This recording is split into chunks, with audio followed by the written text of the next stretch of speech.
أن لا إله إلا الله وحده لا شريك له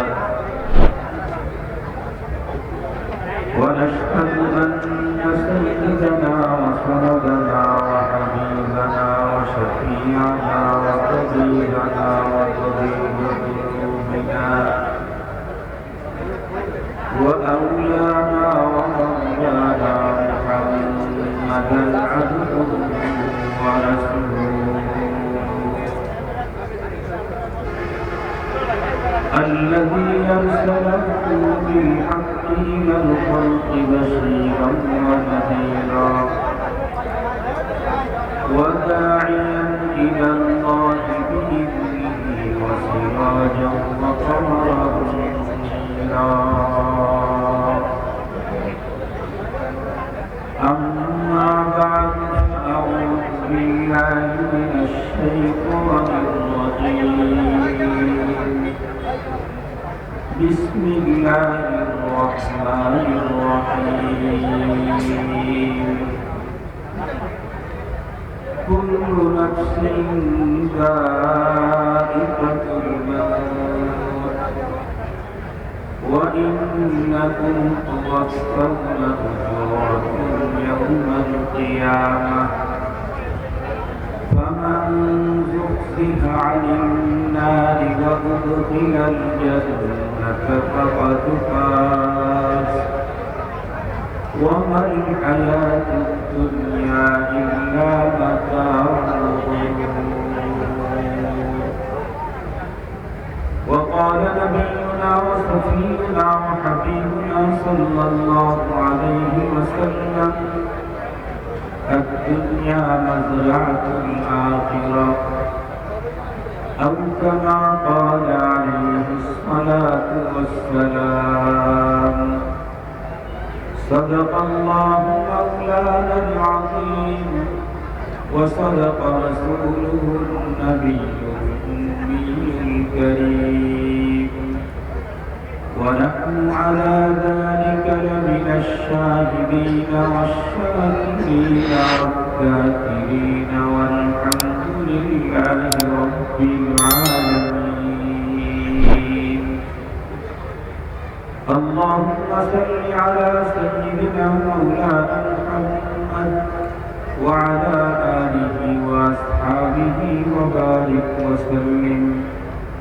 اللهم صل على محمد النبي الأمي وعلى آله وسلم تسليما.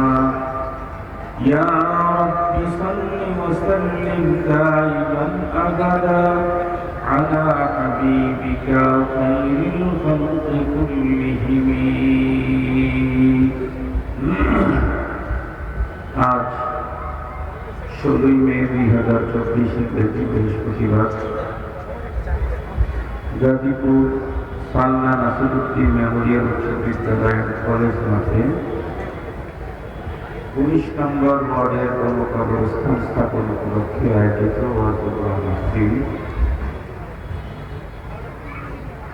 গুরুত্বপূর্ণ এই অনুষ্ঠানের শ্রদ্ধাভাজন সম্মানিত সভাপতি মুআজ্জাজ হযরত উলামায়ে কেরাম, বিভিন্ন দ্বীনি মাদারিস থেকে আগত আজিজ তালাবা, বিভিন্ন অঞ্চল থেকে সমাগত সম্মানিত সুধী, সর্বপ্রথম মহান আল্লাহ পাকের দরবারে আলিশানের আকুতি শুকর যে রব্বুল করিম বড় দয়া করে মায়া করে ভালোবেসে আমাদের হায়াতকে দীর্ঘায়িত করে আজকের এই মুহূর্ত পর্যন্ত সুস্থ সবল রেখে দুনিয়ার শত ব্যস্ততাকে পিছনে ফেলে রেখে দ্বীনের নিসবতে কোরআন পাকের মহব্বতে জান্নাতি আয়োজনে রাসূল ঘোষিত সাম্প্রতিককালে শ্রেষ্ঠ মানুষ ওলামায়ে কেরামদের মজলিসে আমাদের উপস্থিতির সাআদত যে রব দিলেন সে রবের দরবারে আমরা প্রত্যেকেই শুকরগুজার হচ্ছি।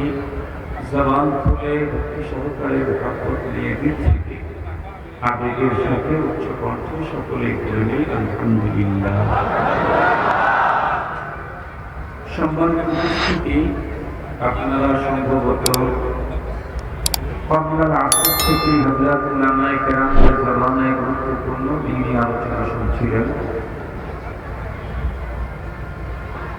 আমার পরে দেশের বলেন হযরত উলামা মাশায়েখগণ উপস্থিত হয়ে আপনাদেরকে নিয়ে দ্বীনি দিক নির্দেশনামূলক জরুরি বয়ানাত পেশ করবেন। মাঝখানে বাদাল ইশা অল্প সময় আমি আপনাদেরকে পড়তে কোরআন হাকিমের সূরা আলে ইমরানের 185 নম্বর আয়াতে কারিমা তেলাওয়াত করেছি। নবী করিম সাল্লাল্লাহু আলাইহি ওয়াসাল্লামের জবানে মুবারকে আহাদিসে মুবারকা থেকে বহু পঠিত প্রসিদ্ধ একটা ছোট্ট হাদিস পাঠ করেছি।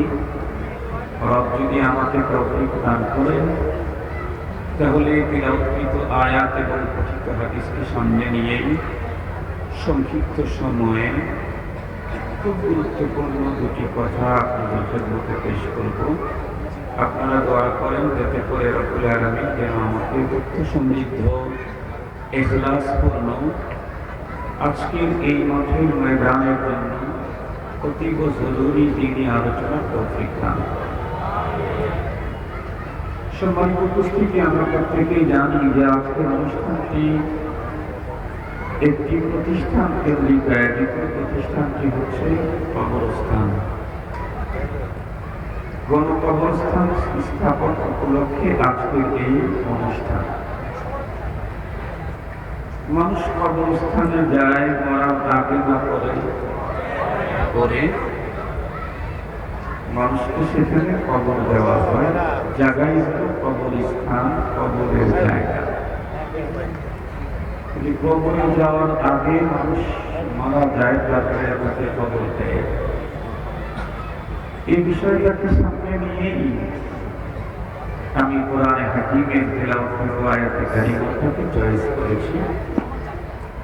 যে আয়াতে কারিমা আমি চয়েস করেছি, তেলাওয়াত করেছি, এই আয়াতে কারিমাতে রব্বুল আলামিন বিশ্ববাসীকে চারটা গুরুত্বপূর্ণ মেসেজ দিয়েছে। কয়টা মেসেজ?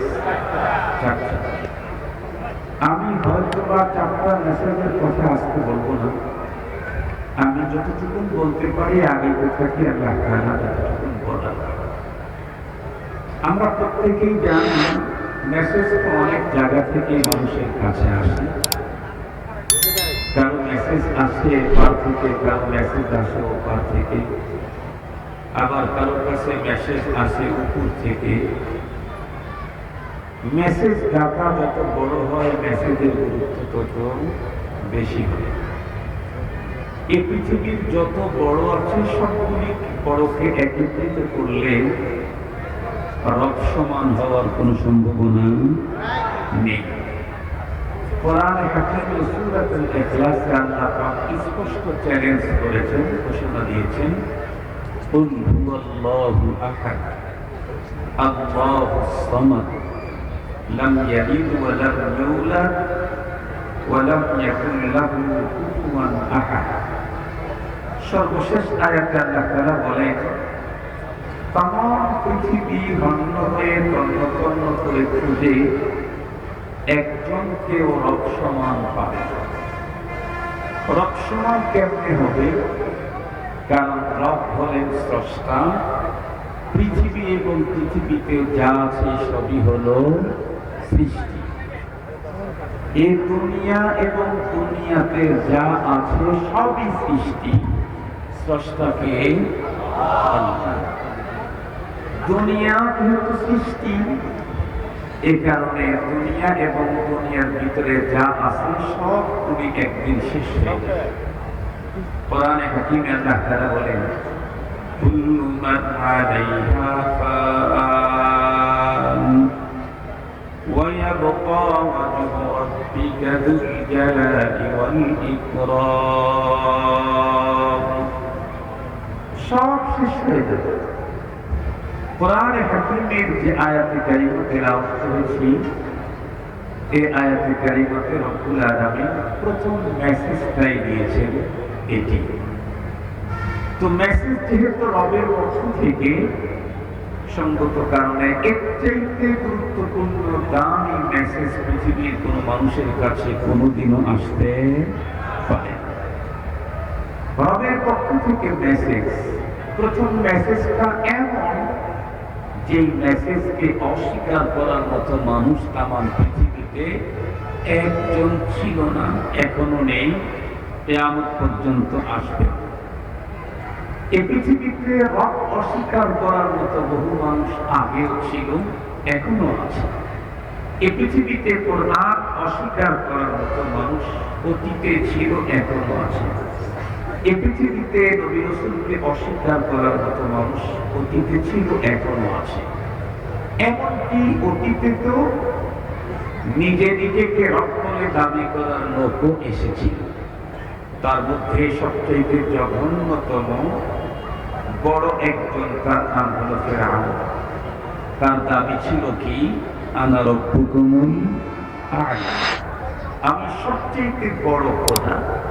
রব্বুল আলামিন পৃথিবীর সামনে প্রমাণ করে দিলেন, তুমি পৃথিবীর সবচেয়ে বড় খোদা নও, তুমি হলে পৃথিবীর সবচেয়ে শ্রেষ্ঠতম বেহুদা। বড় খোদা না বেহুদা? কেমনে? হযরতে মূসা আলাইহিস সালাম পৃথিবীতে যাতে আসতে না পারে, এই কারণে হাজার হাজার বনি ইসরাইলের শিশুদেরকে সে হত্যা করল। অথচ সেই মূসা পয়গম্বরকে তার বাহিনী দিয়ে নিরাপত্তা দিয়ে লালন পালনের ব্যবস্থা কে করল? ফিরআউন নিজেই করল। ফিরআউন নিজে তার বাহিনী দিয়ে নিরাপত্তা দিয়ে, তাকে খাবারের টাকা দিয়ে সব ব্যবস্থা করে তাকে লালন পালন। যেই লোকটা পৃথিবীতে যাতে আসতে না পারে, এ কারণে লক্ষ লক্ষ শিশুকে হত্যা করে সেই লোকটাকে নিজে লালন করা, এটা পৃথিবীর শ্রেষ্ঠ বেহুদার কাজ হতে পারে। মুহতারাম হাজির, যে কথা বলতেছিলাম, ফিরআউন নিজেকে রব বলে দাবি করেছে, কিন্তু প্রথম যে মেসেজটা আল্লাহ পাক দিয়েছেন, এটা ফিরআউন অস্বীকার করতে পারেনি। রব অস্বীকার করেছে, নিজে রব হওয়ার দাবি করেছে। সেটি কি? আল্লাহ পাক বলেন, কুল্লু নাফসিন যায়িকাতুল মাউত। আল্লাহ পাক বলেন, প্রতিটি প্রাণীকে মৃত্যুর স্বাদ গ্রহণ করতে হবে। প্রতিটি প্রাণী যত ছোটই হোক, যত বড়ই হোক, যার প্রাণ আছে তার মরণ আছে। আমরা প্রত্যেকে জানি পৃথিবীতে এত প্রাণী আল্লাহ পাক তৈরি করেছেন, বিশ্ব সেরা গবেষকের কাছে আল্লাহ তৈরি করা প্রাণীগুলোর লিস্ট নাই, সংখ্যা কারো জানা নেই। বরং কোনো প্রাণী তো এতটাই ক্ষুদ্র স্মল সাইজ, যেগুলি আমরা স্বাভাবিক চোখে দেখতেই পাই না। কত কত প্রাণী এত বড়, যার বিশালতা আমাদের এই মস্তিষ্কে আন্দাজ করতে পারে না। প্রাণী যত ছোটই হোক, সেও মরে যাবে, তার প্রাণহানি ঘটবে। যত বড়ই হোক, তার মরণ হবেই হবে। এমনকি তামাম পৃথিবীর সকল প্রাণীর প্রাণ নাশে দায়িত্বে নিয়োজিত বিভাগীয় প্রধান হযরতে আজরাইল আলাইহিস সালাম অনেক বিশাল দেহের অধিকারী। তার শক্তি, পাওয়ার, ক্ষমতা এ সম্পর্কে কোরআন হাদিসে হযরত উলামায়ে কেরামদের জবানে আমরা অনেক কথা শুনেছি। মুহতারাম হাজিরিন, সকল প্রাণীর প্রাণ অর্থ করলেও এই বিশাল দেহ আর আকৃতির অধিকারী হযরত আজরাইল আলাইহিস সালাম, তার কি মরণ হবে না? কথা বলেন, তার মরণ হবে না? তাকেও করতে হবে। তার মানে সমস্ত প্রাণীকে মৃত্যুবরণ করতে হবে। এই কথাটা পৃথিবীর আস্তিক নাস্তিক সবাই বিশ্বাস করে, কিন্তু আমাদের মনে রাখতে হবে, আমরা যারা মুমিন মুসলমান, আমাদের বিশ্বাস শুধু মৃত্যু পর্যন্ত না। মৃত্যুর বিশ্বাস তো নাস্তিকেরও আছে, মৃত্যুর বিশ্বাস তো কাফেরেরও আছে, মৃত্যুর বিশ্বাস তো মুশরিকেরও আছে, মৃত্যুর বিশ্বাস তো পৃথিবীর প্রতিটি মানুষের আছে।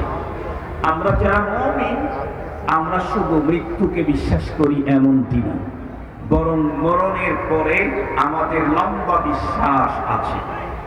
যেই বিশ্বাসগুলি আমরা শিখেছিলাম, মনে পড়ে কি আপনাদের? ছোট্টবেলায় মর্নিং বক্তব্যে গ্রাম্য মুন্সির কাছে গিয়ে ফজরের নামাজের পরে মসজিদের বারান্দায় ভাঙ্গা চাটাইয়ের উপরে বসে গ্রাম্য মুন্সি আমাদেরকে কিছু শিখিয়ে দিয়েছিলেন। সেখানে কি কি শিখানো ছিল?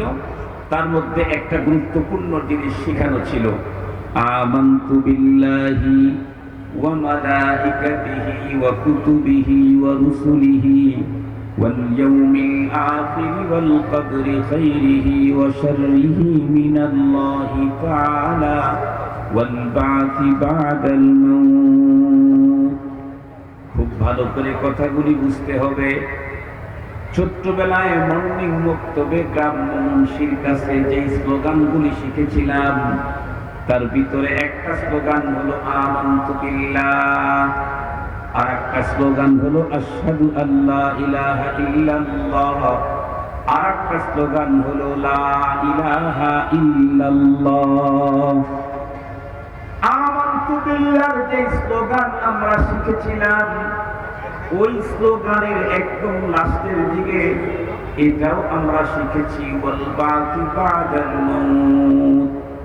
আমাদের বিশ্বাস শুধু মৃত্যু পর্যন্ত না, মৌত কো সুমঝা है गाफिल इख्तितामे जिंदगी, मौत को समझा है गाफिल इख्तितामे जिंदगी, दर हकीकत मौत तेरे इब्तिदाए जिंदगी, दर हकीकत मौत तेरे इब्तिदाए जिंदगी, कदम सूए मरकाद नजर सूए दुनिया,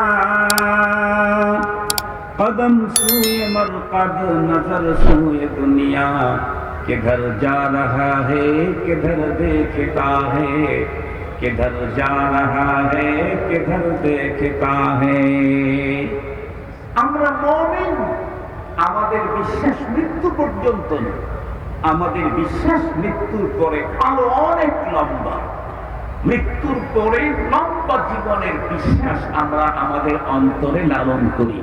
যেমন ইন্নাল হাউদা হাক্কুন ওয়াস সিরাতা হাক্কুন ওয়াল জান্নাতা হাক ওয়ান নার হাক ওয়াল হিসাব হাক। এরকম লম্বা ফেরেশত আছে আমাদের বিশ্বাসে। মুহতারাম হাজিরিন, আমরা কিন্তু মৃত্যুর পরে আরেকটা জীবনের বিশ্বাস করি, আর ওই জীবনটাই হলো আমাদের মূল জীবন।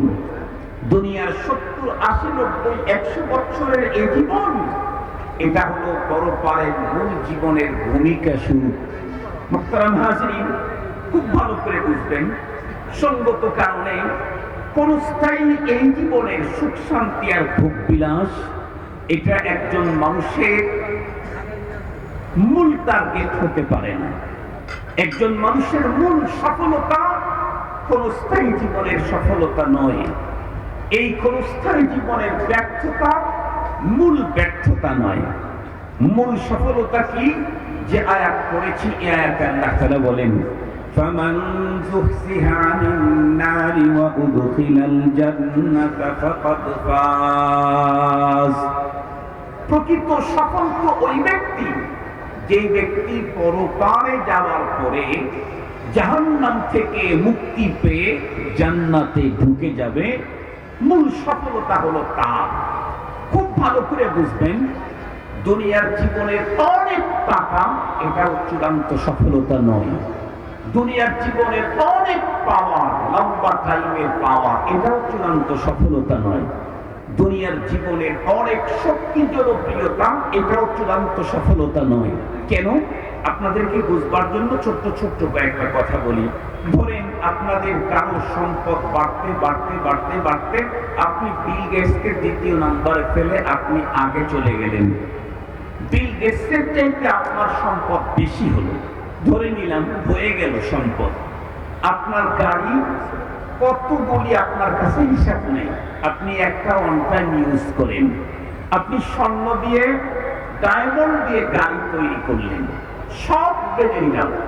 যা ইচ্ছে তাই খেতে পারেন, যা খুশি তাই করতে পারেন, যা খুশি তাই বলতে পারেন, যেদিকে খুশি সেদিকে যেতে পারেন, ইচ্ছা করলে কোনো বাধা আপনার নেই। তামা পড়লে যখন তখন আপনি ঘুরতে পারেন, সব মেনে নিলাম। কিন্তু এই যে স্বাধীনতা আর এই মজা, এটা কি অনন্তকাল না সীমা আছে? কথা বলেন, কি সীমা? আল্লাহ পাক বলেন লিকুল্লি উম্মাতিন আজাল, লিকুল্লি উম্মাতিন আজাল, ইযা জাআ আজালুহুম লা ইস্তাখিরুনা সাআতান ওয়া লা ইস্তাকদিমুন। मौत जिस दिन आ गई दुनिया की हालत क्या हुई, रूह तन से उड़ गई मुर्दा की हालत क्या हुई। जब मलाकुल मौत आवेगे तुम्हारे सामने, फिर तुम्हें फुर्सत न मिलेगी लब हिलाने के लिए।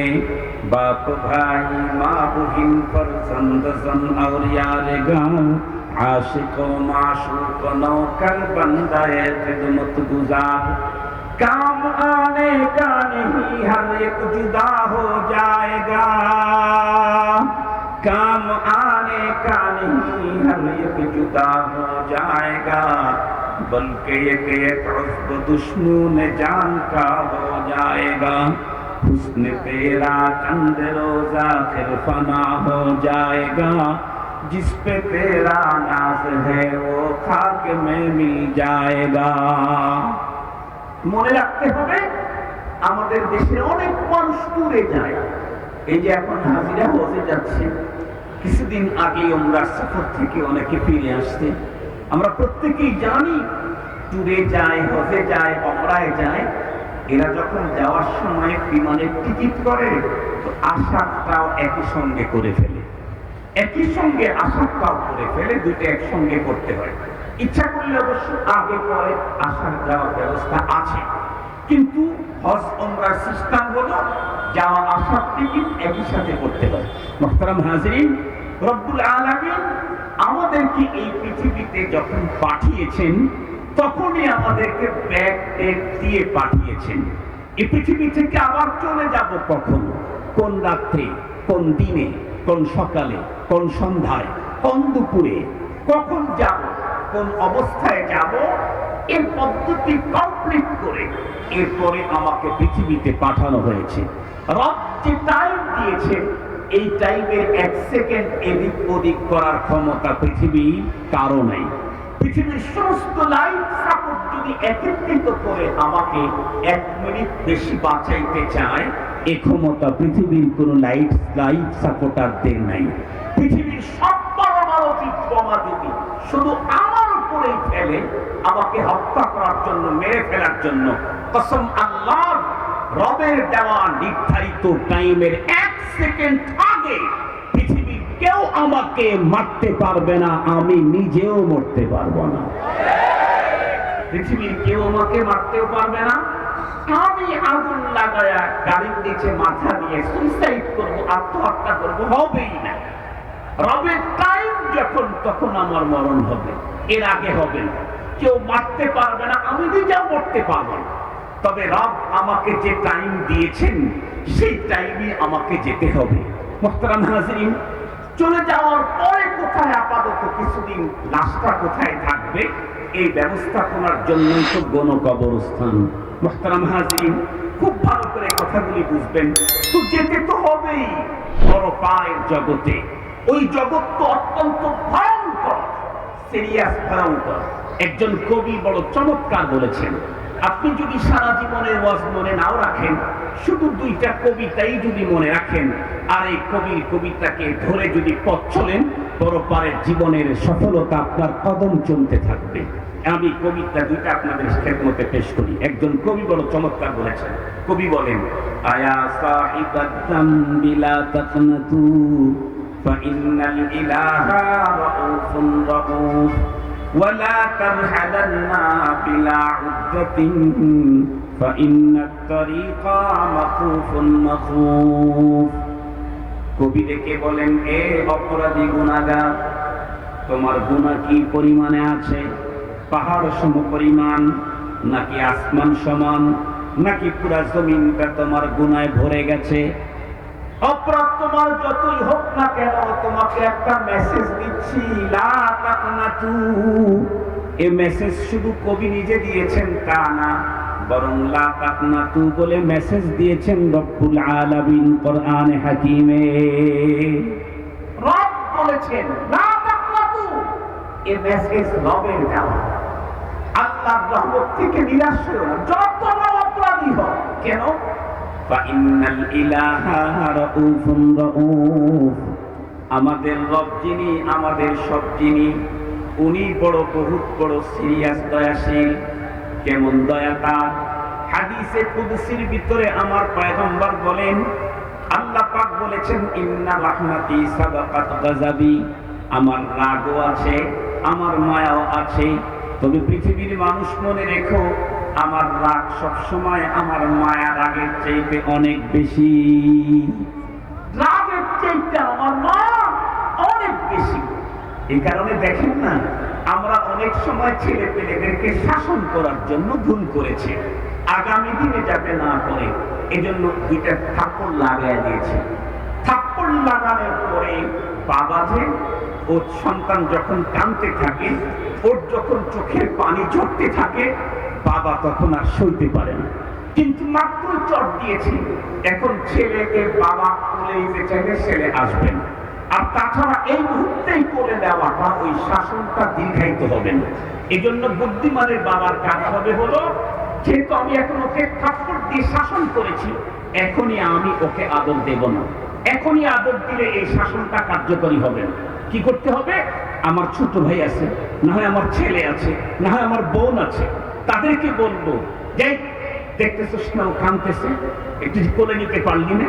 প্রয়োজনে নিজের পকেট থেকে 50 টাকা বের করে ছোট ভাইকে দিয়ে বলি, ওর একটু কোলে করে নিয়ে দোকানে নিয়ে যাক, আইসক্রিম কিনে দে। থাপ্পড় দিল কে? আমি। আবার আইসক্রিম কিনে দেওয়ার ব্যবস্থা কে করলো? কথা বলেন না কেন ভাই? আমি। কোলে উঠানোর জন্য আমি আর একজনকে ধমক দিলাম, আমি এ কাজ করলাম কেন? বাবা তো আমি, তাই আমার অন্তরে খুব মায়া। সন্তানের চোখের পানি আমি সইতে পারি না, সন্তানের বিলাপ আমার কলিজা সহ্য হয় না। পৃথিবীর সমস্ত বাবা কেন, পৃথিবীর সমস্ত মানব দানব যত হায়াত যাওয়া আছে, সবগুলির মায়া এক জায়গায় করলে 1% হবে। এই রকমের 99% মায়া আল্লাহ তার নিজের কাছে রিজার্ভ করে রেখেছেন আমাকে আপনাকে করার জন্য। সারা দুনিয়ার যত প্রাণী আছে, সবার অন্তরে আছে 1%, আর 99% রেখে দিয়েছেন রব আমাকে মায়া করার জন্য। খুব ভালো করে বুঝবেন। এ কারণেই তো হাদিস ভালো করে বোঝার চেষ্টা করেন। এ কারণেই তো রব্বুল আলামিন আমাদেরকে কখনো দুঃখ দেন, কখনো ধাক্কা দেন, কখনো কষ্ট দেন, কখনো আঘাত দেন, কখনো সম্পদ, কখনো সন্তান, কখনো সম্মান হানি করেন। কে? রব। এটা করার পরে, আমি এক্সিডেন্ট করার পরে যখন খুব কান্না করতেছি, আমার সম্পদ খোয়া দেওয়ার পরে খুব কান্না করতেছি, রব আমার সম্পদ খোয়া দিয়েছেন কেন? আমাকে শাসন করলেন। কোরআনে হাকিম আল্লাহ তাআলা বলেন, وَلَنُذِيقَنَّهُم مِّنَ الْعَذَابِ الْأَدْنَىٰ دُونَ الْعَذَابِ الْأَكْبَرِ لَعَلَّهُمْ يَرْجِعُونَ। আল্লাহ পাক বলেন, বড় বড় পানিশমেন্টের আগে স্যাম্পল ছোটখাটো পানিশমেন্ট আমি বান্দাদেরকে দেই, যাতে করে আর কখনো অপরাধের দিকে না অগ্রসর হয়। খুব ভালো করে বুঝবেন। তো আমি যখন কষ্ট পেয়ে, দুঃখ পেয়ে যখন কান্না শুরু করছি, আমার রবের তো আর ভালো লাগতেছে না। এই জন্য রব কি করলেন? রব তার রাসূলকে দিয়ে আর একজনকে বলে দিলেন, কি?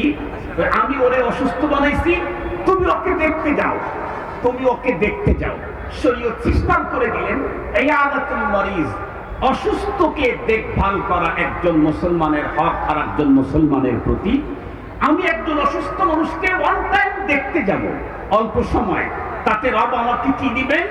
হাদিসে পাকের মধ্যে এসেছে, মা মিন মুসলিমিন ইয়াউদু মুসলিমান গাদওয়াতান। একজন মুসলমান আর একজন মুসলমানকে যদি এক সকাল এক সন্ধ্যার কিছু টাইম সেবা সুস্থ করার জন্য যায়, ইয়াদতের জন্য যায়, তাহলে 70,000 ফেরেশতা যে দেখতে গেল তার জন্য আল্লাহ রিজার্ভ করে দেয়। এই 70,000 ফেরেশতা সন্ধ্যা পর্যন্ত যে রোগীকে দেখতে গেল, রোগীর জন্য না, যে দেখতে গেল তার মাগফিরাতের জন্য আল্লাহর কাছে অবিরাম দরখাস্ত দিতে থাকে। আমি হাদিস খুব ভাবলাম যে অসুস্থ তো আল্লাহ আমাকে দিলেন, সাথে সাথে আর একটা ভাইকে আমার কাছে পাঠাবার জন্য এত বড় অফার দিলেন। কি? তুই আমার ওই বান্দার কাছে যাবি, 2 মিনিট বসবি, বলবি যে মুসিবত আল্লাহর পক্ষ থেকে আসে, আল্লাহ দূর করে দিবে। এতটুকুন কথা বলতেই রব্বুল আলামিন যে দেখতে গেল তার জন্য 70,000 ফেরেশতা রিজার্ভ করলেন। কেন? কারণ হলো দুঃখ আল্লাহ দিয়েছেন, সেই দুঃখটা যাতে আমার অন্তরে না থাকে, এজন্য আমার ভাইকে কোটি কোটি নেকির অফার দিয়ে আমার কাছে পৌঁছায় দিয়েছেন আল্লাহ। মুসলমান ভাইরা আমার কথা ভালো করে বুঝবেন, যেই কথাগুলি বলতেছিলাম মূল টার্গেট হলো এই পৃথিবী ছেড়ে পরপারের জগতে আমাকে যেতেই হবে। জীবনে অপরাধ করেছি অনেক, তাতে নিরাশ হওয়ার কিছু নেই, কারণ আল্লাহ পাক রব্বুল আলামিন এত বড় দয়া, এত বড় মায়ার মালিক। আমি 1000 বছর পর্যন্ত যত অপরাধ করতে পারি, সকল অপরাধের পরে যখন কান্নায় ভেঙে পড়ব, দিলে দিলে মালিকের সঙ্গে যখন শেয়ার করব, আর চোখের কর্নার দিয়ে 2 ফোঁটা পানি যখন জমিনের ভিতরে ছেড়ে দেব, আমার রব তখন আমার 2 ফোঁটা চোখের পানি সহ্য করতে পারবেন না, মুহূর্তেই মাফ করে দিবে।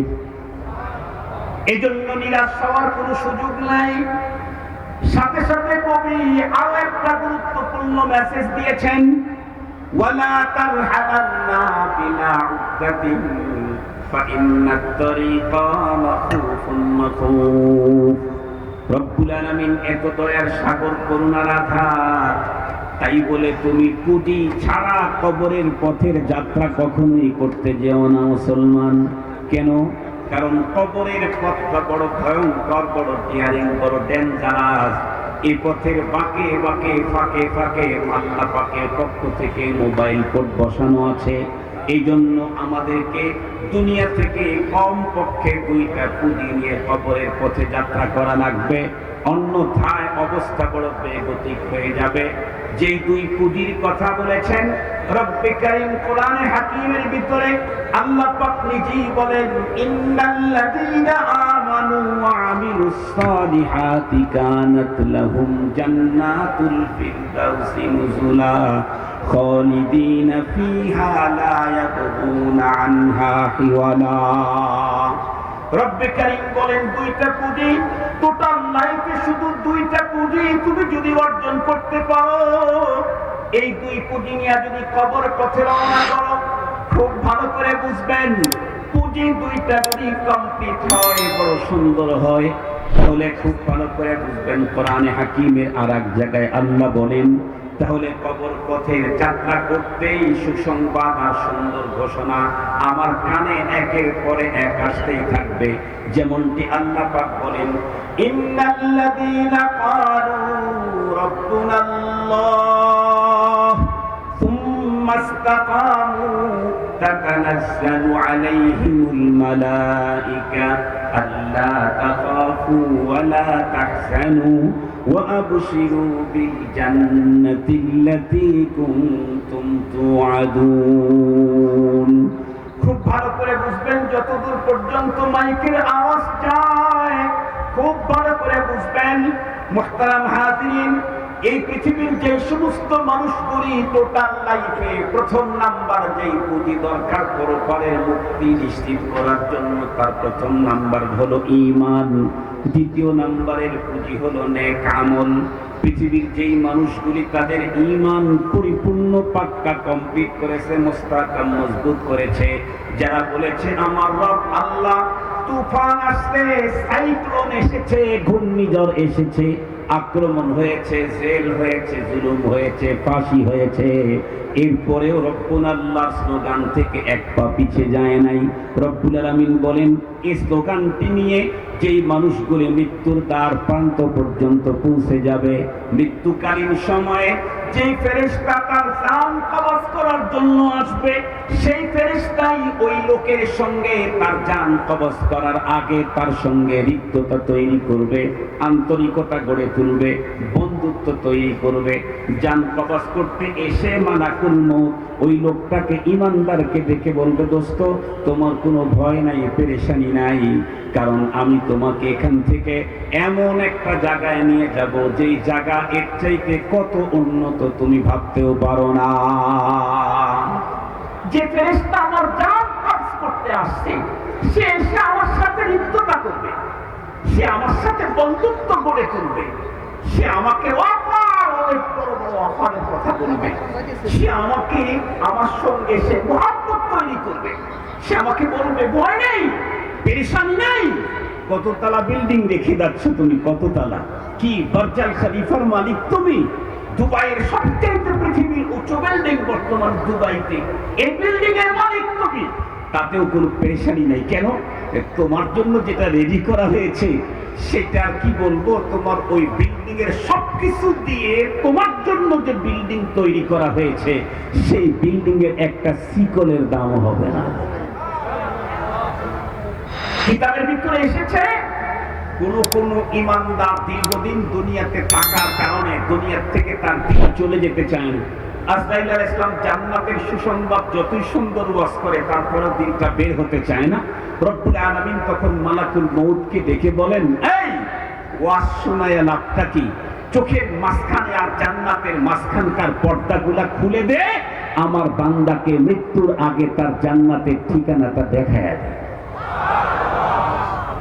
এই লোকটি তখন মৃত্যুর আগে জান্নাতের যখন দৃশ্যগুলি দেখে এমন একটা হাসি দেয়, এই হাসিতেই এই সুযোগী মালাকুল মউত তার আত্মাটা বের করে ফেলে। সে লাশ, তাকে গোসল করাচ্ছে কিন্তু এখনো চেহারাতে হাসি আছে, তাকে কাফন পরায়া দিয়েছে এখনো তার চেহারায় হাসি আছে, তার ফ্যামিলির প্রতিটি মানুষ কান্না করছে, তার লাশ কাঁধের উপরে বহন করে নিয়ে যাচ্ছে তখনও তার মুখে হাসি আছে। কবরে নামাবার পর যখন তার মাথার দিকের মরণটা খুলে দিল, সবাই তিন মুখ করে মাটি দিচ্ছে, তখনও লোকটার মুখে হাসি আছে। কিসের হাসি? কেন হাসি? এ হাসি তো দুনিয়ায় যেই জায়গায় ছিল তার চাইতে যেখানে যাওয়ার জন্য আজরাইল আলাইহিস সালাম দেখাইছেন, ওই দেখে খুশির হাসিতেই হেসে চলে যাচ্ছে। এজন্য লাগবে কয়টা পুঁজি যেন? কথা বলেন না, কয়টা পুঁজি? কবরস্থান তৈরি করলাম, কিন্তু সেই কবরের জগতে গিয়ে যদি আগুন জ্বলে তাহলে তো লাভ হলো না। কথা বলেন না কেন ভাই? কবরস্থান তৈরি করলাম, ওই কবরে গিয়ে যেন আমি হাসতে পারি, ও কবর যেন আমার শান্তির ঘর হয়। এই জন্য কিছু করণীয় আছে। তো দুইটা পুঁজির কথা কোরআনের এক আয়াতে আল্লাহ তাআলা বলেন। এই দুইটা পুঁজি যার কাছে আসে, সে প্রাইম মিনিস্টার যদি হয় তার কোনো পেরেশানি নেই, সে যদি উকিল হয় তারও কোনো পেরেশানি নেই, সে যদি বিরোধী দলীয় নেতা হয় তারও কোনো পেরেশানি নেই, সে যদি কোনো দলের নেতা কর্মী কিচ্ছু না হয় তাতেও কোনো পেরেশানি নেই, সে যদি স্টেটলেস হোমলেস, ঘর নাই, বাড়ি নাই, ঠিকানা নাই, পরিচিতি নেই, কেউ তার না চিনে, কিন্তু তার কাছে আছে সেই মহাসম্পদ দুইটা, একটা হলো ঈমান আর একটা হলো নেক আমল, তাহলে তার কোনো পেরেশানি নেই। তার প্রথম নাম্বারটার নাম কি বলেন? একটু জোরে বলেন নাকি আরো একটু জোরে বলেন? মুহতারাম হাজিরিন, ঈমান আছে তো আমাদের? পুঁজি তো দুইটাই লাগবে, তার মধ্যে প্রথমটা ঈমান। ঈমান কি আছে? ভালো করে বুঝবেন, অত সহজ না। আছে বলা যত সহজ, ঈমান দেখানো অত সহজ না। আমি আপনাদেরকে একদম ছোট্ট একটা কথা বলবো, আপনারা বাসায় গিয়ে ভাববেন যে আমার ইমানের কন্ডিশনটা তাহলে কি। আমি তো হাজী সাহেব 10 বার হজ করছি, আমি তো 25 বার উমরা করছি, আমি তো মসজিদের মোতাওয়াল্লি, আমি তো মাদ্রাসা শেখুল হাদিস, আমি তো তরিকতের পীর, সব ঠিক আছে, কিন্তু ইমানও কি আমার ঠিক মতো আছে কিনা এটাকে সহজে বুঝবার জন্য একটা ছোট্ট প্রেসক্রিপশন, একটা টিপস আপনাদের খেদমতে বলি। আপনারা বলেন তো দেখি, একজন মানুষ তার নামাজকে সহিশুদ্ধ করতে চাইলে নামাজের আগে কিছু ফরজ আছে না ভাই? নামাজের বাহিরে ভিতরে কত ফরজ? কত বলেন? নামাজের বাহিরে ভিতরে কত ফরজ? নামাজের আগে যে ফরজগুলি আছে তার মধ্যে একটা হলো কাপড় পবিত্র হওয়া। কাপড় কি হওয়া? এটা একটা ফরজ। তো এখন ধরেন কাপড়টা পবিত্র করতে চাইলে কি করা লাগে? দাব সাবান দিয়ে ধুতে হয়? না না, এই কাপড়টাকে পবিত্র করতে চাইলে ধরেন দুনিয়াতে 10 আইটেমের অপবিত্রতা আছে। যেমন মানুষের পেশাব, মানুষের পায়খানা, মানুষের শরীরের পুষ, পানি, মানুষের শরীরের ব্লাড, এই জাতীয় অনেক 10টা আইটেম ধরেন দুনিয়াতে 10 আইটেমের না বাকি আছে। এই সবগুলা থেকে যদি এই কাপড়টা সেফ থাকে তাহলে কাপড়টা পবিত্র। ভালো করে বুঝবেন কথা। অপবিত্র হওয়ার জন্য কি এই 10টাই লাগতে হবে, না 10টার যে কোনো একটা লাগলে অপবিত্র হবে? একটা লাগলেই? কথা বলেন না কেন? 10টাই লাগতে হবে, কমপক্ষে 5টা না একটা? একটা লাগলে পুরাটা অপবিত্র। মনে রাখবেন, একজন মুমিন হতে চাইলে, ইমানদার হতে চাইলে কোরআনে পাকের বিসমিল্লাহর বা থেকে সূরা নাসের সিন পর্যন্ত টোটাল কোরআনের উপরে অবিচল আস্থা এবং পূর্ণাঙ্গ বিশ্বাস স্থাপন করতে হবে, তাহলে সে মুমিন। কিন্তু কাফের হওয়ার জন্য, বেঈমান হওয়ার জন্য পুরা কোরআন অবিশ্বাস করা দরকার নাই। কোরআনে পাকের একটা শব্দকে অবিশ্বাস করলেই পুরা কাফের আর ঈমান নাই। হজ 20 বার করেছি, কিন্তু কোরআনে বর্ণিত পর্দার আয়াত কি মানি না আমার আপত্তি আছে? সুদের বিষয়টাকে আমি মানি নাকি আপত্তি আছে? ইসলামী শিক্ষানীতিকে আমি মানি নাকি আমার আপত্তি আছে? খুব ভালো করে বুঝবেন, কোরআন যত বিধান দিয়েছে প্রত্যেকটা বিধান আমি আমল করতে পারি না পারি সেটা ভিন্ন কথা, কিন্তু এগুলি মনে প্রাণে বিশ্বাস স্থাপন করতে হবে। নাইলে লক্ষ কোটি বার হজ করলেও হাজি হওয়া হতে পারে, ইমানদার হওয়া সহজ নয়। কথা কি বুঝাইতে পারছি আপনাদেরকে? মুহতারাম হাজির, প্রথম যেই পুঁজিটা আমার পরপারের মুক্তির জন্য দরকার সেটার নাম হলো ঈমান। দুঃখের কথা বলতে হয়, আজকে মুসলমানদের সন্তানদেরকে শিক্ষিত করতে গেলে যেই বিদ্যালয়গুলিতে পড়ানো হয়, একেবারে প্লে নার্সারি থেকে শুরু করে FRCS ডিগ্রি নেওয়া পর্যন্ত কোথাও ঈমান শিখানোর ব্যবস্থা নাই। আমাদের যাদের বয়স 50 ঊর্ধ্ব, ছোটবেলায় আমরা ভাঙ্গা মসজিদে নামাজ পড়েছি। মসজিদের ফ্লোর পাকা ছিল না, ছিল কাঁচা ফ্লোর, সেখানে চাটাই বিছানো থাকতো। 5 হাত চাটাইটা ভাঙতে ভাঙতে 1.5 হাত হয়ে যেত। সকালবেলায় মর্নিং বক্তব্যে আমাদের অশিক্ষিত বাবা আর মা পৌঁছায় দিতেন গ্রাম্য মুন্সির কাছে। গ্রাম্য মুন্সি আমাদেরকে কয়েকটা স্লোগান শিখিয়ে দিয়েছিল। তার ভিতরে একটা হলো আমানতু বিল্লাহি ওয়া মালাইকাতিহি স্লোগান, আর একটা হলো লা ইলাহা ইল্লাল্লাহ স্লোগান, আর একটা হলো আশহাদু আল্লা ইলাহা ইল্লাল্লাহ স্লোগান। আজকের আমার দেশের আধুনিক স্মার্ট বাংলাদেশের বাবা যারা, তারা তাদের সন্তানকে আশহাদু আল্লা ইলাহা ইল্লাল্লাহ স্লোগান শিখায় না, লা ইলাহা ইল্লাল্লাহ স্লোগান শিখায় না, তাদেরকে আমানতু বিল্লাহ স্লোগান শিখায় না, তাদেরকে ইংলিশ মিডিয়ামে পড়ায়া, বিদেশ থেকে উন্নত মানের ডিগ্রি অর্জন করায়া দুনিয়াতে এস্টাবলিশ করার জন্য পাগল হয়ে গেছে। আল্লাহর কসম করে বলতে পারি, তাম দুনিয়ার যত বিশ্ববিদ্যালয় আছে সমস্ত বিশ্ববিদ্যালয় একত্রিত হয়ে মর্নিং বক্তব্যের গ্রাম্য মুন্সির আমানতু বিল্লাহর পুঁজির সমান পুঁজি দুনিয়া দিতে পারে না।